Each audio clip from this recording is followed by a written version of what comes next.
officers. Just recently, Tom Polo himself said that the Navy is complicit, and our country and our economy is battling and struggling. It's important that we holistically, especially the government of President Bola Ahmed Tinubu, commit to fighting crude oil theft in the country, and that journalists like Fisayo must be protected at all costs to do their job, to expose corruption, and to do reporting as they so fit without any form of harassment. Many of us are keenly looking forward to the revelations of the ongoing investigation by Fisayo Soyombo, despite the fact that his investigation has been jeopardized by the military. Us in this, on our end, we had written a petition against crude oil theft in the country several months ago, especially early this year. But up to today, nothing has been done. Series of complaints has been filed against key officers of the Nigerian Navy. Petitions have been filed against them. Nothing has been done in terms of investigating the corrupt activities and collusion on the part of the Navy. The reason why people lobby to go to the Niger Delta, especially the Creeks, they want to be involved in the lucrative oil bunkering and theft in that region. That we will not need to go to China, we will not need to go to France, we will not need to go to Brazil, we will not need to go to the IMF to borrow money if we're able to prevent crude oil theft in our country. That the president and key stakeholders must commit to preventing crude oil theft. Secondly, the other issue that we are here for is the arrest and detention of Farotimi.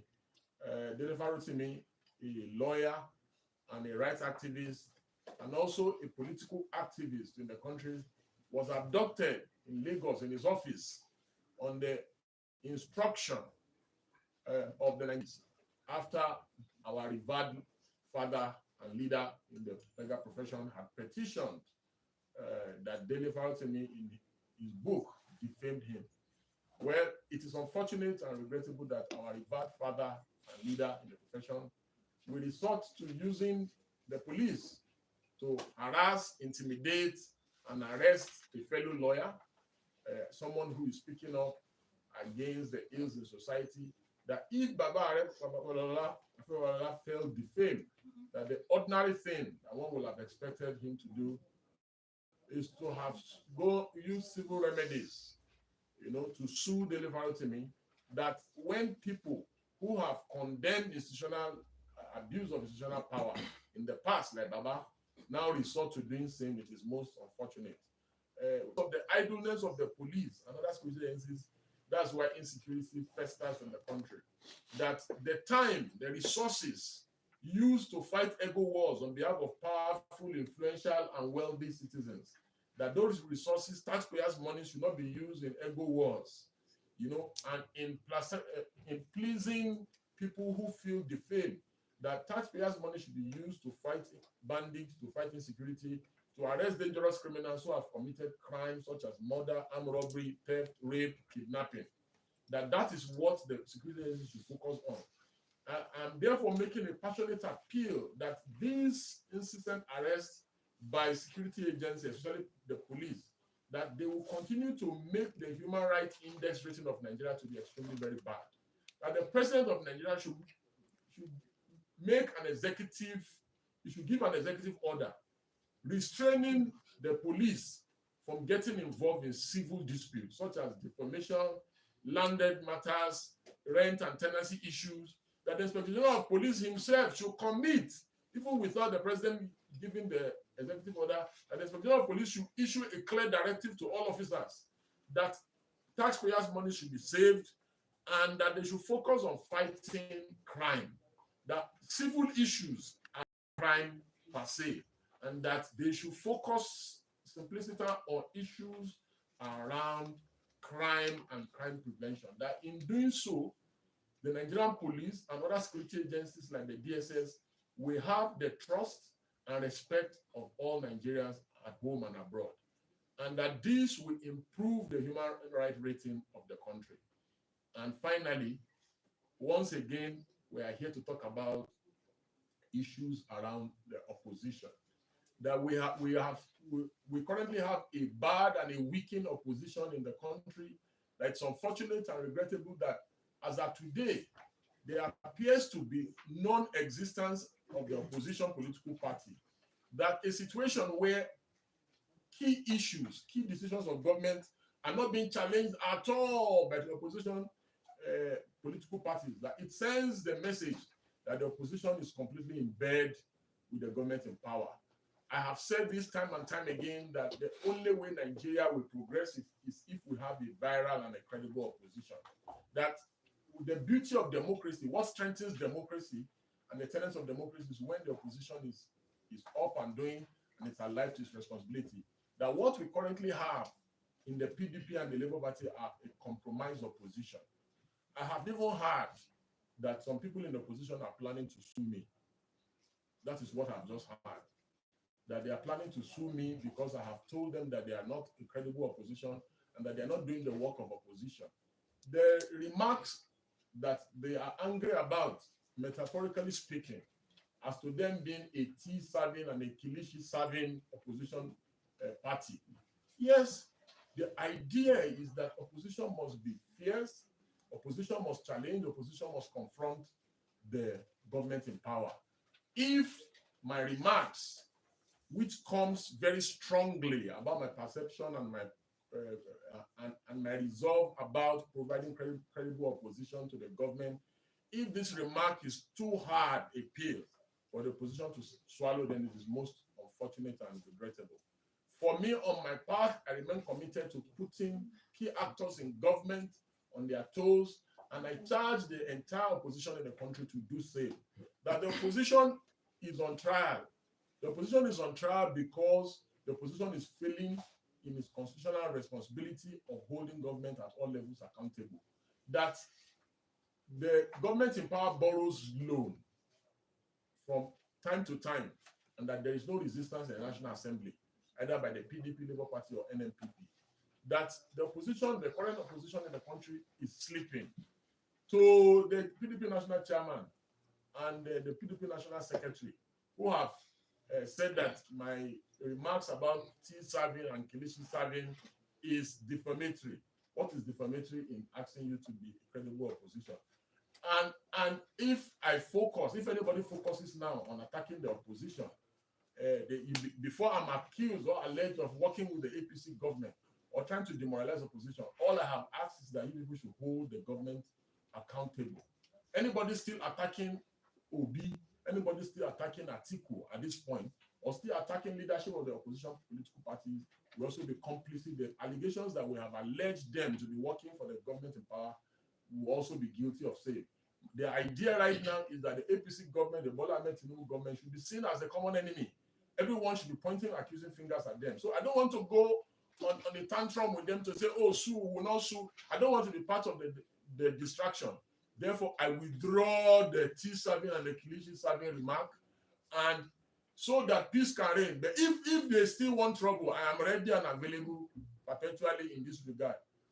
Again, I must talk again about the land grabbing activities going on in the FCT by the Honorable Minister of the FCT.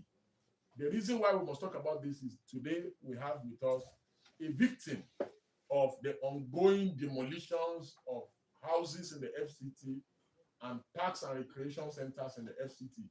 It is also alarming that parks are being taken over and turned to residential buildings in the FCT. This is extremely sad. I do not want to be seen as overflogging the wicked issue, so I will allow the victim to speak to these issues herself. Thank you. Thank you. Thank you, sir. Hold on.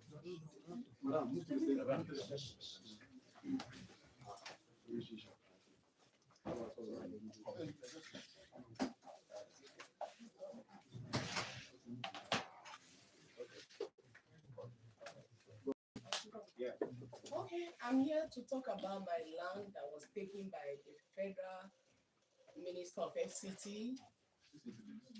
Okay. My name is Prophetess Queen Esther Anthony, Senior Pastor, Higher Faith Intercontinental Church in Asokoro. I have a park in Asokoro, and I use the land for park and recreation. I use it for playground. I use it for church. I use it for a school. So last 2 weeks Friday, they came in without information and they demolished every building there, including the park. I asked why. One of them said I should ask the minister. So I ran to Park and Recreation. I met the director, and the director said I should go to Urban and Regional to find out. I went there, I met someone, I met the people I asked, and they said, I asked, is there any redesign? And if there is anything like the park has been redesigned to residential, I should be carried along. I'm also interested because I've been on that land for past 10 years, more than. I was the one that developed the land. I'm the one that Sanfield. It was like a valley. I built a drainage, everything. So I said I should be carried along because I'm a principal owner of the place. I have my documents. So they said there is nothing like redesign, that I should go back to Park and Recreation. Which I went back and told them there is no redesign. They said, okay. Then last Wednesday, I was there because I normally give the widows, they came to collect their food, their rice and all that. The widows were there when these people came in with thugs. More than 200 policemen invaded the place with thugs, with weapons. Only for me that is a woman like this. It's not I'm fat like that. So they came in and I was asking what is going on. They said the minister sent them. The record, the videos are there. They said the minister sent them. They sent them. I should leave. I should leave. They started beating my daughter. They started beating my workers. You should leave. You understand? They push us out. So I was able to call someone, my lawyer, to call the SARS so that they witness. So when the SARS called, they said what was going on, and everybody left. I left for the interest of peace. So the workers, everybody became stranded. We don't have a place. We don't have even the church that is there. We don't have a worship place right now. We are trusting God to see how we can get a place to worship God on Sunday. So, and the park, the swing, they use their caterpillar. The children were even swinging, honestly speaking. This government does not have respect for mothers. They don't have respect for children. The children were swinging there. They get out, get out, get out. They use their caterpillar immediately. They swing, they slide, everything there. They scatter. Into a point that even the public toilets will allow people that are under this thing so that they can eat themselves. Everything. So one Mr. Hassan says something to me. He said he's the contractor that giving to build residential there. I said, but it's a Park and Recreation. If there is a redesign, they should let me know. I'm interested. It's my land. I spent money there. Or they give me another land. No settlement, no money, nothing. How do they want me to start life? We have been for more than 10 years, just end like that. Where do I go to? Every of my properties are there. They did not even allow me to remove my property. Things that they destroyed everything. So Mr. Hassan said to me that he's the contractor to build the residential, that they have divided the land into 3 and allocated it to another person. I said, who did that allocate to? Let me air my view to. The man said, madam, I feel for you, honestly speaking. Then on Thursday morning, the man called me on phone. He said, madam, what they're doing to you is illegal. And I recorded his voice.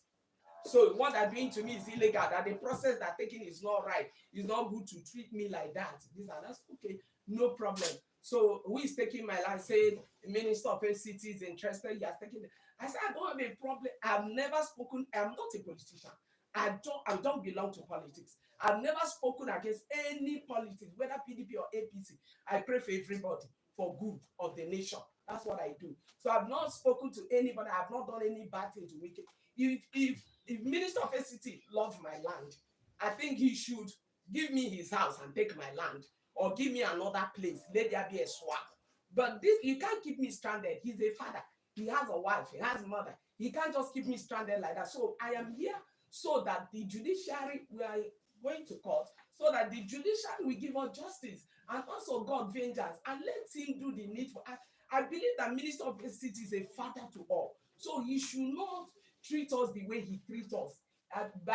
And then police.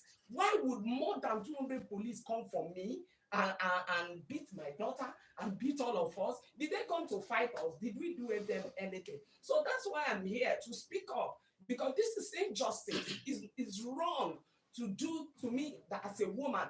They should have approached me or go to my lawyer. I have a lawyer. They speak to my lawyer, tell your clients, we want to take this land. Okay, do this or do the let's. I did my recertification this 2024. Why would they collect my money for the certification if they know they want to take my land? So, beloved, I don't know what to say. This is so. I mean, it's somehow. I know it's very. So the irony of it all is that this land is just by Wike's house. It's just by Wike's house, and that's not the only land that was demolished. How many hectares is it? 1.3 hectares that was demolished. Then all the land by his fence as well on the left, he has also demolished and taken it. Just by his fence in that Asokoro. So I don't understand what is going on in this country. I sincerely don't understand what is going on. I know that Nigeria can be a country of impunity. But even if we are doing this impunity, let us put a human face to these activities. Because the law says the only condition for taking somebody else's land, is overriding public interest. Okay, taking her land and giving it to another person, how is that overriding public interest?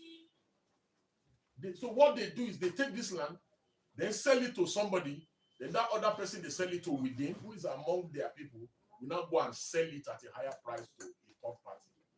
This is not fair. And why are you taking green area and turning them into residential building? If I talk now, they will say they want to sue. If I talk now, they say they have started again. Please, you can see that this woman has not insulted the minister. All she's doing is just appealing to the honorable minister. It's an appeal. And majority of these people, this is a special note of warning. Wike is going to leave the FCT with a lot of problems by the time he's done as minister. All the people buying this land, you are buying rubbish. You will never get title to those land. What they have done in FCT is that they have defrauded you. Because the law is settled on issues around title to land. There are a plethora of cases even up to the Supreme Court. So what you are buying is, you are just buying fake title from the FCTA. So special appeal, don't waste your money. All this land that Wike is demolishing and reallocating, if you buy it, you are going to lose your money. Because all these things are going to be subject of litigation. As far as today, if you buy a land that was taken from another person and given to you, you have wasted your money.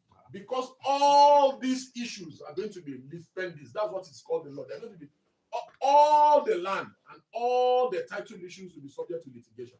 So my special appeal to people who are being approached from people in Wike's office to come and buy land, or people that they have demolished, don't buy it so that you will not lose your money. Because you will lose your money and you will lose the land that you have bought. Thank you. So I think questions. Good afternoon. My name is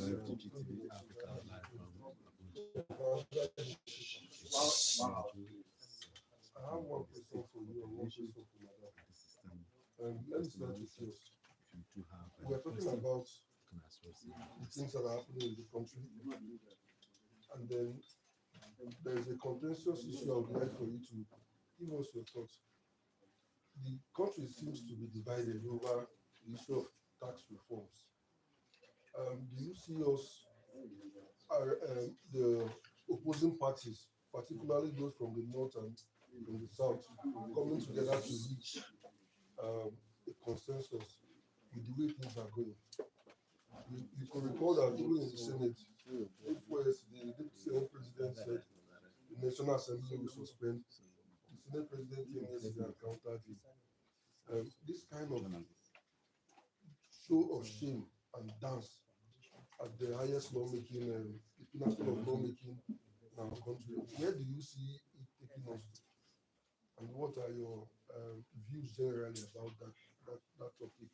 Then for Madam, you mentioned that you just did recertification this year, and I am aware when they were calling for people to come and recertify and come and recertify. If you did your recertification, didn't you get any sort of inkling that after your recertification, the place will be taken from you. I just wanted to know how transparent the process by which you were certified is. Was it, how good did it for you? How didn't you get any idea that something like this was going to come when you were doing your certification? Thank you. Thank you, sir. If I had gotten such an idea, I won't do it, and they won't collect my money. There was no idea. I did it in hack and regression. The person that I did it inside their office, and their receipt they gave me. You understand? So why would they collect my money when they will not? You collect my money, you want to collect my land? It's not possible now. You have to pay me for the land because I've invested heavily there. You understand? They have to pay me for the land or give me another land. You can't keep me stranded that because you no, there is nothing like that. There's no proper information. There's something called a proper. You need to detail it, sir. There's something called proper, and there is no revocation letter given to me. You understand? There's something called I'm not a child.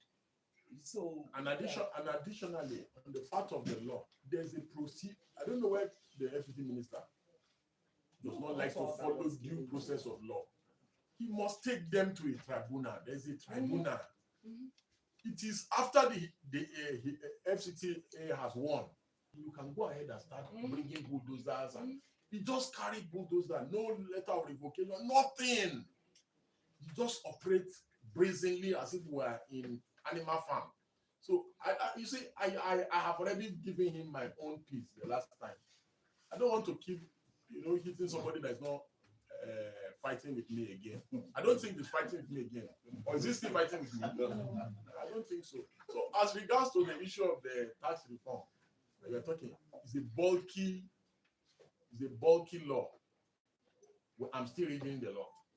And because I've not exhausted the law, it will be very improper for me to comment yet on it. I'm going to, in the new year, when I've finished reading the law, I'm going to comment formally on the law. Maybe I will come back again and we now talk extensively on the law.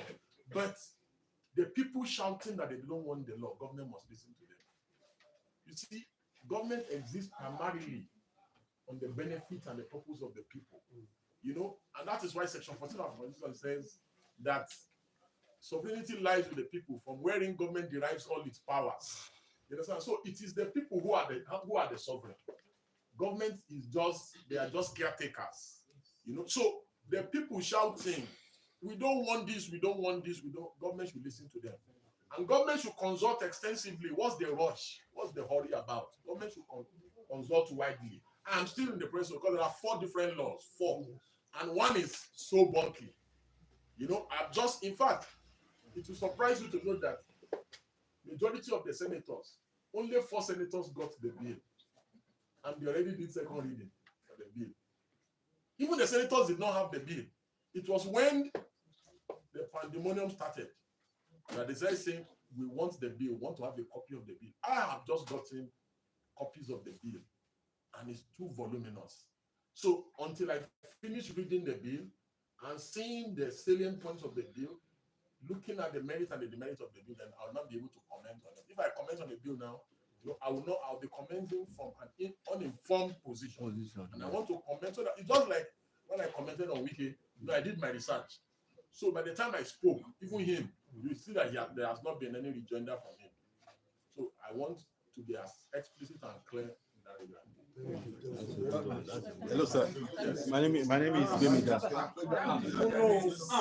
My name is Bemiga. You said earlier that some people wanted to sue you. Yes. Are you afraid of case in the courts? Well, if you think I'm afraid, so be it. If you think I'm not afraid, so be it. But do I look like someone that is afraid? No. Do I look like? I said they are not that important. I don't want to be doing back and forth with anybody.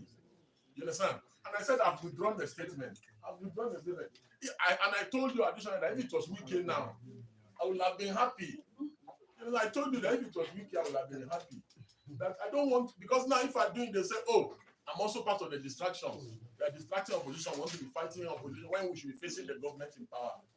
So I've told them that they should go and face the government in power. They should criticize the government. They should hold the government accountable. That's my issue with them. You're on live to GTV Africa. You just listen to So please, you people should help just to amplify. There is where I'll be cutting the tape for briefing till I see you again. I'm going to